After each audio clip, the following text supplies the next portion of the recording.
Welcome, moviegoers. I hope you all been keeping it retro.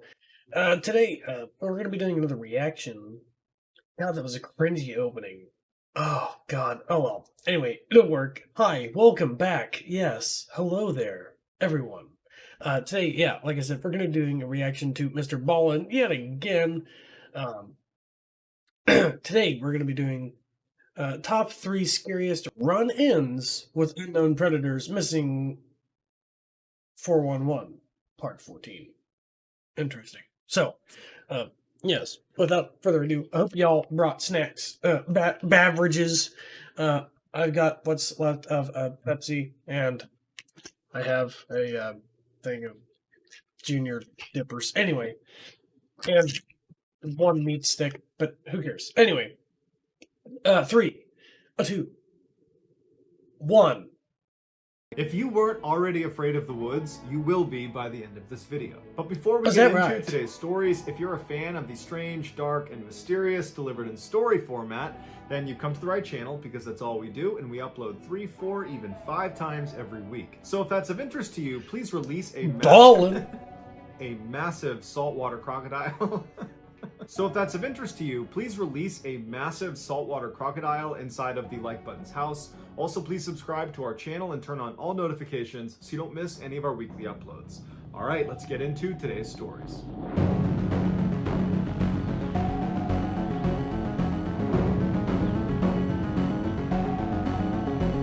Mr. Ballen, number 3, not human. On August 2nd, 1963, 4-year-old Bobby Panknin, along with his 2 older brothers and his 2 parents, headed off to a camping resort on Deep Lake in Washington State. The following day, Mrs. Panknin, Ooh, Washington State. There you go, Jordan. decides she wants to take her 3 sons down a logging road that was right behind their campsite that she had heard fed out to this beautiful little waterfall that she thought her sons would like to see. Edna gets the boys ready. She says bye to Mr. Panknin, and then she and her sons take off down this logging road. And as soon as she's on the road, it occurs to her that it's totally overgrown. The grass is really high. It's, rocky and bumpy. And she's thinking to herself, there's no way. Yeah, I've seen a couple logging roads, and they're exactly like that. There's been no vehicles on this road for a very long time. This is a very isolated place on this campsite. So they walk for a little ways on this overgrown logging road until they see there's a turnoff that leads down to the water and this little waterfall. And so right away she saw there was all this brush they were going to need to walk through, and the ground looked pretty rough. And Bobby, her youngest, the 4-year-old, he didn't have shoes on. He was going through a phase where he refused to wear shoes. Oh yeah, we've all been there. The entire duration of walking up the road, but it seemed like this might be too much for him to walk on. And so she told Bobby to wait on the road, and she told her other son, Jimmy, the 6-year-old, to wait next to him. Those two would stay on the road together while she and Bill, the 10-year-old, would go past the brush, go down to the water, check it out for a couple of minutes, and then she would come back. She would pick up Bobby, and Jimmy would come along, and then they would go down and look at the water, and then they would leave. Bobby didn't seem to mind, so he just sat on the road, and Jimmy was a little bit frustrated that he couldn't go with the first group, but he sat down too, and Bill and Edna took off past this brush down to the water. Now, the distance between where Bill and Edna and where Bobby and Jimmy were was only about 10 feet. There was just this brush right in the middle of them that did obscure their view. They could not see each other, but they are very close to each other. And so Jimmy is sitting next to Bobby, and he's getting increasingly more and more restless. He wants to go down and look at the waterfall. He wants to be down there with his older brother and his mom. And so at some point, he just can't take it anymore. And Jimmy does something that to this day, he regrets every single day. And that is he got up and left his brother. He went through the brush down to where Bill and Edna were. And as soon as Edna saw him, she was mad at him, and she goes, "What? You left Bobby up there? Come on." And so they turned around after about 60 seconds and went right back up. And when they got back, Bobby was gone. And at first, they're not like, oh my goodness, someone's abducted Bobby, because there's no one on this road. They'd come up here and recognize that it's very remote, it's isolated, there's no cars that come through here, they hadn't heard anything. And so their first instinct was, okay, he probably got up, and is behind a tree, or he walked down the hill over here, or he's nearby. And so they're yelling for him, they're walking around, and no one's panicking yet. In fact, really, Edna was just annoyed with Jimmy that he had left, Bobby, and that he's to blame right now, but it's just an inconvenience at this point. But after a couple of minutes, when they can't get Bobby to yell back where he is, they start to realize they might have a problem here. And so Edna becomes more panicked, and she's yelling at the top of her lungs for her son. She's having her other 2 sons go look down by the water, go look over there, but there's no trace of him. And they can't Hmm. believe it. It didn't make any sense because, I mean, he's 4, he's got no shoes on, they didn't hear anything. How could he be gone? But he was gone. And so finally, after a couple of minutes, Edna rounded up her other 2 boys and they ran all the way back to the campsite where they got Mr. Panknin and they hailed the police, and very quickly a big search was launched up on that logging road. As soon as the police arrived, the first thing they did is they pressed Edna and the other 2 boys about, what did you hear? You know, you had to have heard something. He was only 10 feet away from you and he was within earshot of you, certainly. You know, what did you hear? Did a vehicle come through? Did you hear an animal? Did you hear anybody talking?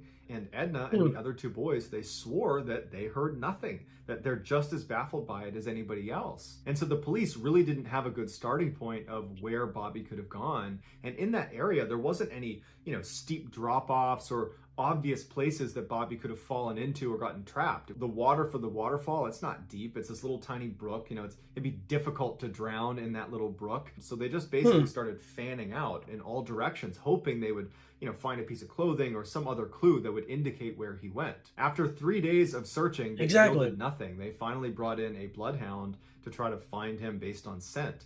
And so they had the dog smell one of Bobby's shoes, and the dog immediately seemed to key in on his scent in the area where Bobby had gone missing.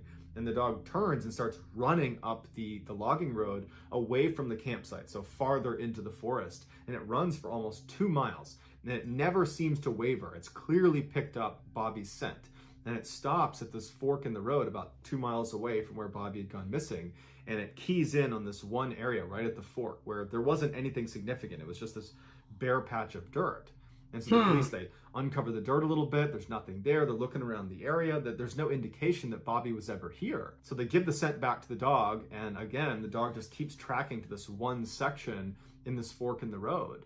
But they didn't know what to do with that information because there was nothing there. The search for Bobby was called off after 7 days because they could not find anything. And so the lead investigator came out and did this press release where he basically said, we have no idea what happened to Bobby. However, we do think he was abducted. And his reasoning for this was pretty straightforward. Bobby was a young kid that had no shoes on in an unfamiliar forest, and he was only out of eyesight for 2 minutes. So how far could he really have gotten? Certainly not far enough that his family wouldn't have found him after those 2 minutes were up and they began looking for him. And so if you go down the abduction rabbit hole, you start with, okay, a person must have taken Bobby. But for a person to take Bobby, that means a person had to be in this area that was super isolated and remote, and they hadn't seen anybody in the area, and there were very few campers at the campsite. So realistically, if a person was going to abduct Bobby, they had to have been planning it and had to have been hiding in the trees and were stalking this family until they got to that spot where Jimmy left Bobby, and then this person, you know, runs out of the tree line, runs over to Bobby, picks him up without Bobby making a sound, he muffles him, and he runs away into the woods carrying this child, all in a 2-minute window, which was a totally abrupt window. It wasn't like an obvious thing that Bobby was going to be left alone. It looked like Jimmy was going to be sitting there with him, which would have been a deterrent, you would think, if someone was trying to abduct Bobby. But nonetheless, this window presents itself and this person runs down and takes Bobby. It just seems like that person would need to be really fixated on Bobby, one, and there wasn't a clear reason for why anyone would be very fixated on Bobby or this family. And two, they would need to be very strong and quick and agile, more than an average person. So we're talking like a professional athlete level of agility and physical fitness. And so while it's certainly possible that a professional athlete had been stalking this family and then ran down in this tiny little window of time and stole Bobby away without getting detected and then evaded the law for 7 days in the middle of the woods, while that's possible, it's pretty unlikely. And investigators reached this conclusion. They thought, you know, it does seem pretty unlikely that a person did this. So they moved on to animals and they said, okay, maybe a bear took Bobby. And so they brought out bear sniffing dogs to search the area for signs that a bear had been there, and there hadn't been.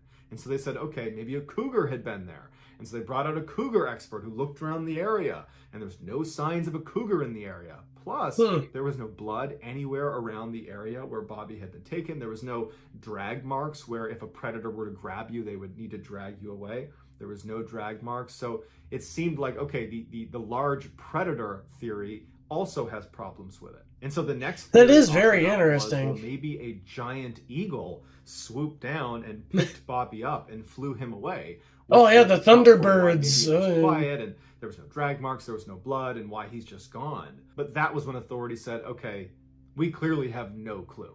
And so that's why they gave the press release and basically said, we just don't know. And so while we probably will never know what happened to Bobby, it does seem likely that something took him. And whatever that something was, it was intelligent, it was fast, it was strong, it was agile, and it had been watching that family. Because as It was soon as aliens. that 2-minute window presented itself, where Jimmy was gone and Bobby was vulnerable, Aliens. it swept in so Aliens, fast y'all. that no one heard it.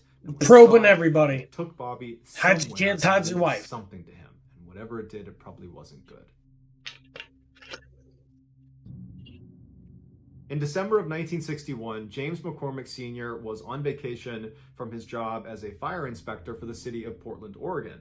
And he was feeling bored, he was feeling kind of restless, and he decided he wanted to go do something fun with his 16-year-old son named James McCormick Jr. They settled on going hunting together as they were both avid outdoorsmen, and so they, along with their hunting dog, headed out to Larch Mountain on December 4th. Even though Larch Mountain was only 30 miles from the city, it was known as one of the most rugged and wild areas in the northwestern United States. And so the men arrive at Larch Mountain, they're excited, they hop out of the car, they put their gear on, and they begin hiking into the wilderness. Now, the weather forecasters had said it was probably going to be pretty cold. There might be some light snow in the area, but the weather should hold for their day trip out into the woods. And so they hadn't brought any equipment to stay out for multiple days. This was just going to be a full day event, but back at night. But after walking for several hours into the mountains, they started to notice the temperature was dropping rapidly. And then it started to rain, and then it started to snow, all in a very short period of time. And initially they decided they were going to gut it out and keep walking a little ways, but they decided, you know what, this is awful and our stuff's getting wet and it's going to get dark soon, so let's just turn around and go back. We can go hunting another day. But it had started snowing so quickly that when they turned around to start making their way back to their vehicle, the snow had covered over everything enough that it looked a little bit different. And they didn't have a GPS, they were using a map and compass, and they were not on a marked trail. They were just kind of walking around the mountains looking for a place to set up. And so they're walking back and they're making turns and they're starting to question where they are. And when they had walked for several hours in the direction they believed was back to the truck, well, they weren't anywhere near a road and they felt like they were in an area they didn't recognize, and they realized they were lost. At this point, it was snowing really hard and it was starting to get dark outside. And so the pair decided, you know what?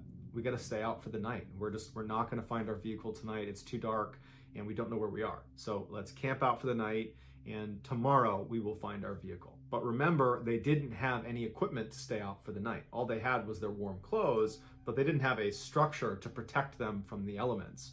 And so they decided their best bet was to climb up into a tree, because at least that way they're off the ground, they'd protect themselves from predators potentially, and the branches of the tree would kind of protect them a little bit from the snow and from the freezing rain. So that night, James Sr., James Jr., and their dog, they huddle in this tree. It's a totally sleepless, miserable night as they're just destroyed by snow and freezing rain and wind. And then finally the sun comes up the next morning and there's a glimmer of hope, although it's still absolutely dumping snow on them. But they're thinking to themselves, this is going to make a heck of a story when we get back. And so they climb out of the tree, they stretch, they kind of, readjust themselves, and then they begin walking in a direction that they think is the direction towards their vehicle.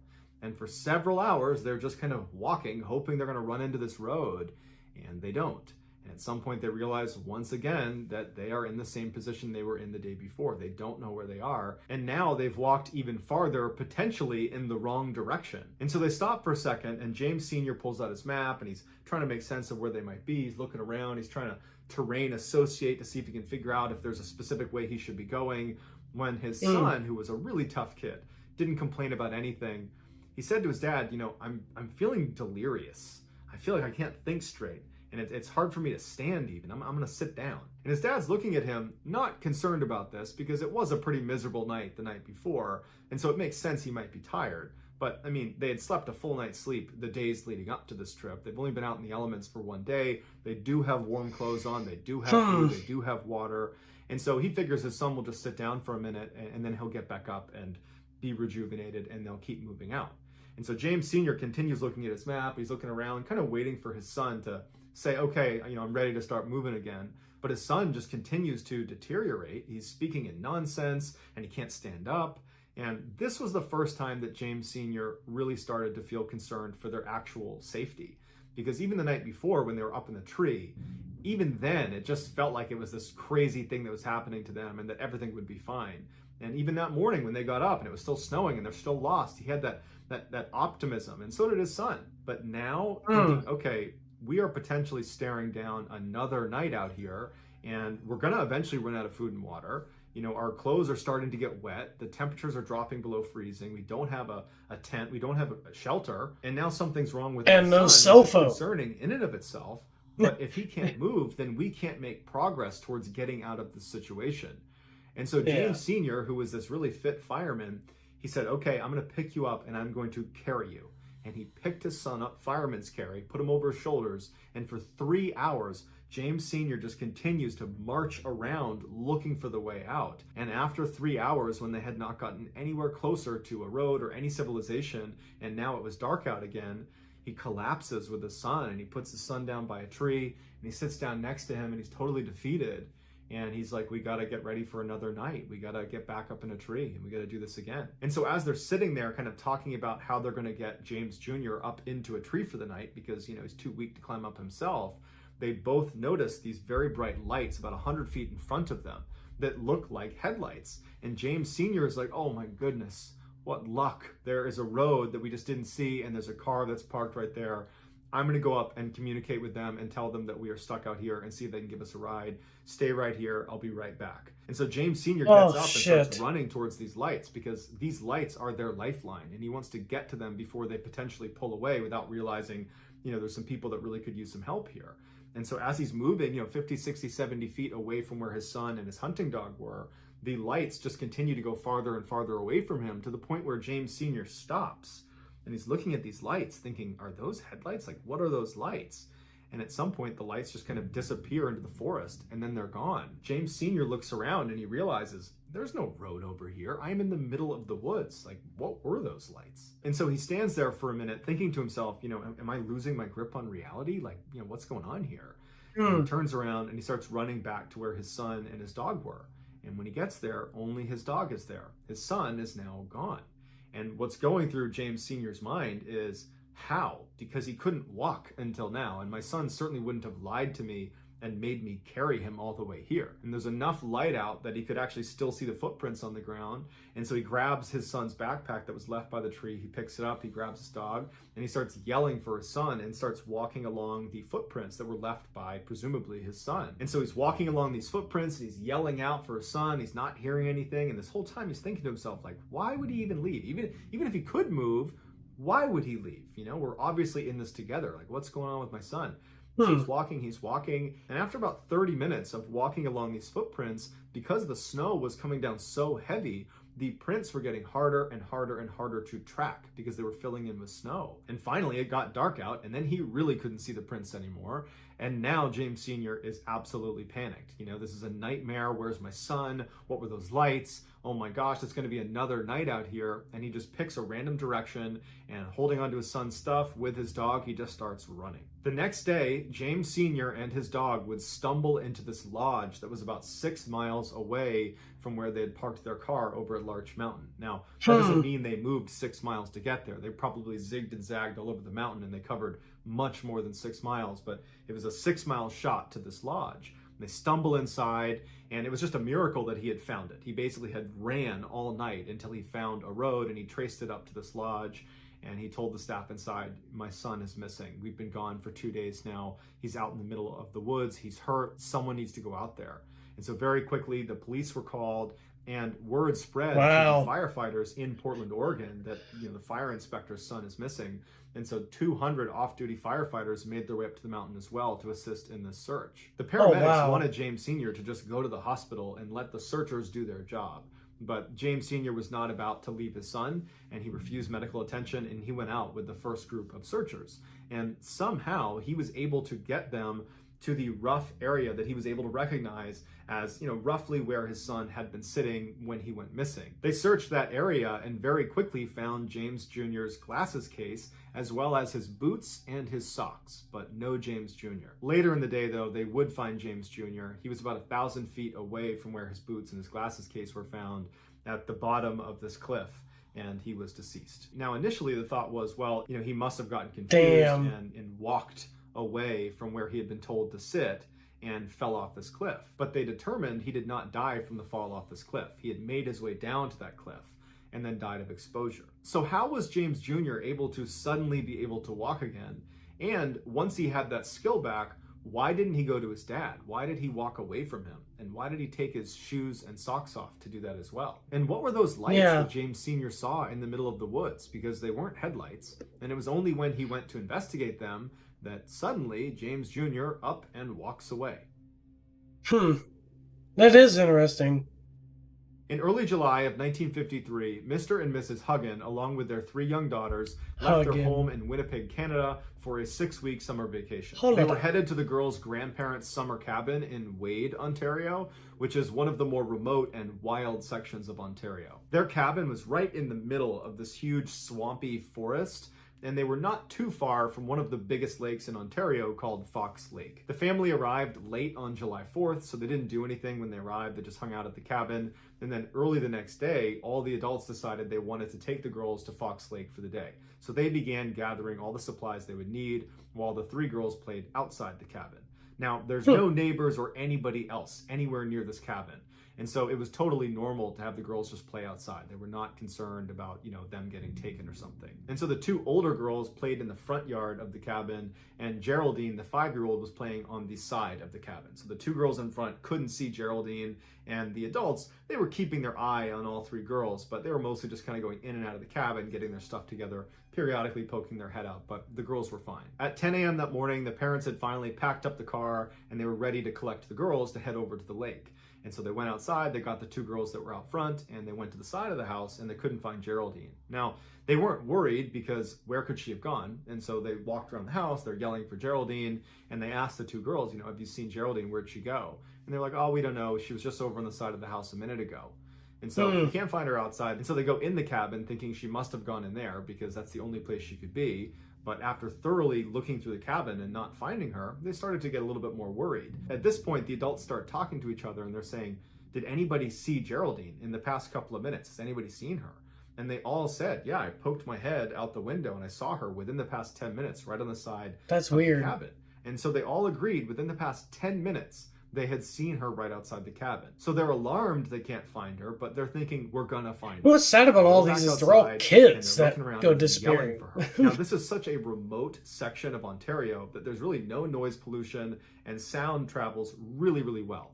And so when they were yelling her name, it was booming through the woods. And even if Geraldine had, sprinted for 10 minutes away from the cabin, she still easily would have been within earshot. And all she had to do was just, yell back and they would see her. But she didn't yell back and there was no sign of her anywhere. And so at this point, the family is panicking. And so they call the police. The police show up and they're looking around thinking, we're not going to be able to search this very effectively on our own. This is a huge, wild, remote section of Canada. And so they called in some professional trackers that were familiar with this area to come in and help them with their search. They also called the army in Winnipeg to send over some people to assist as well. But as soon as the search started, the skies opened up and dumped rain all over the entire area, basically washing away any footprints that they could have used to potentially find her. As the day wore on and the sun was starting to set and there was still no sign of Geraldine, her father said something to the searchers that was intended to help them find his daughter, but it was just this incredibly heartbreaking comment. And what he told them was his daughter was afraid of the dark, and that once it got dark out in the woods here, she's just going to sit down and cry. And so that will stop her from moving farther away from us, hopefully, and we should be able to find her. But they didn't. And for 3 days, they looked everywhere for her, and there was no trace of her.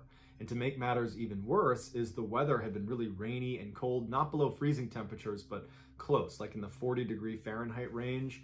And she just had a light shirt and shorts on. She was not prepared for the weather. On the evening of the 3rd day, they found footprints that they believed to be Geraldine's high up on this ledge in some moss overlooking Fox Lake. And the footprints indicated that this child, which was probably Geraldine, was looking out over the lake and then turned around and walked away from the ledge down into the swamp where her footprints dissipate. And so the search effort was pushed to this swamp, and they had thousands of people that are combing through this mosquito-infested bush to look for this girl, and once again, there's nothing.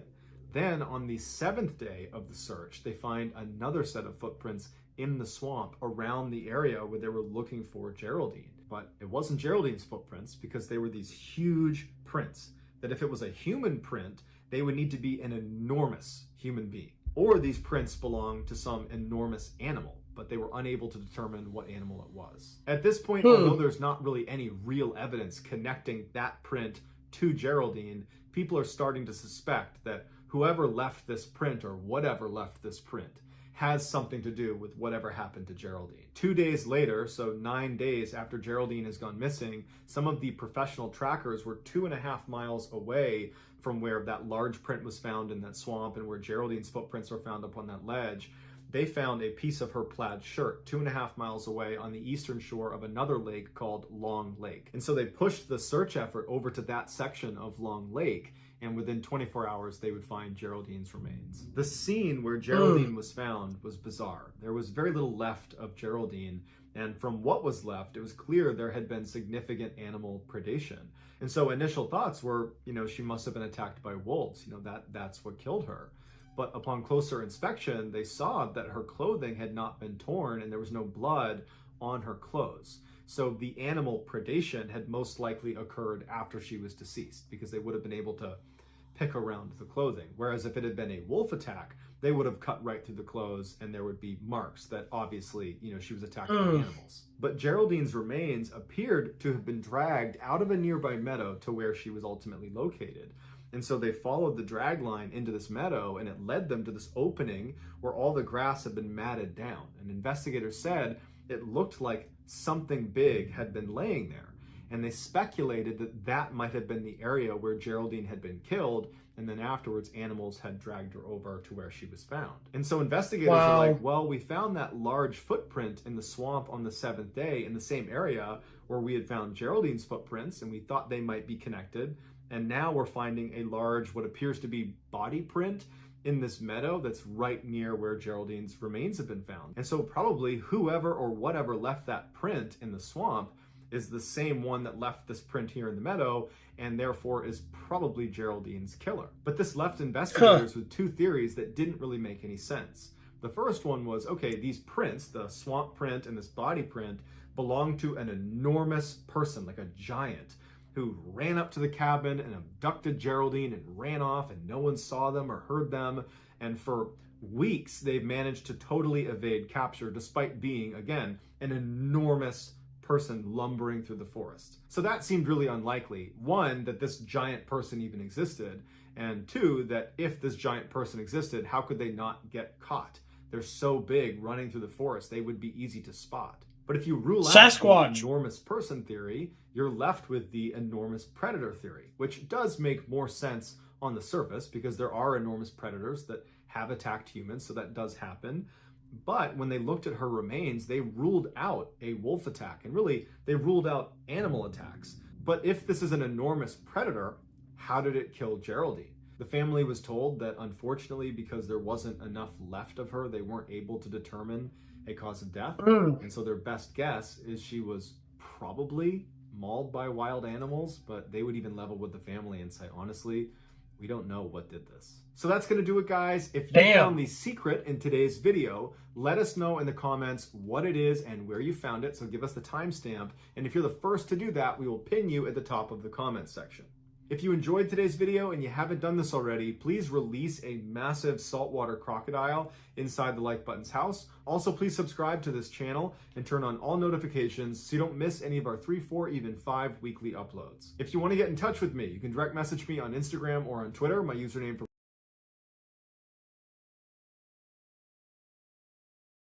Anyway,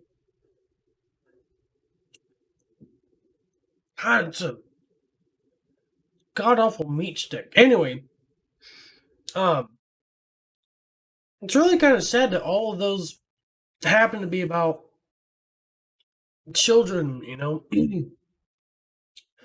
I guess that was the more heartbreaking thing about all of it. But, the first one is just like the kid just poof into thin air, and then the other two is just like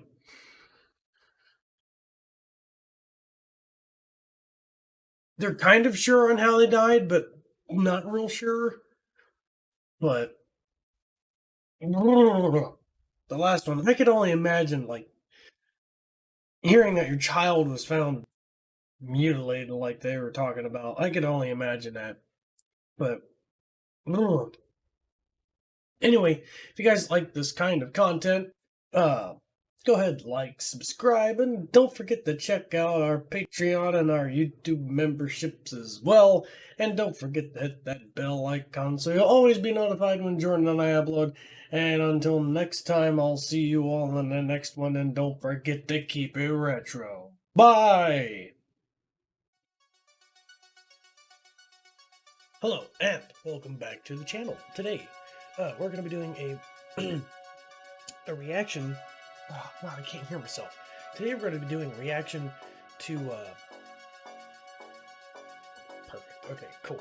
I just wanted to make sure that my mic was like not flubbing up as usual. Scoot that.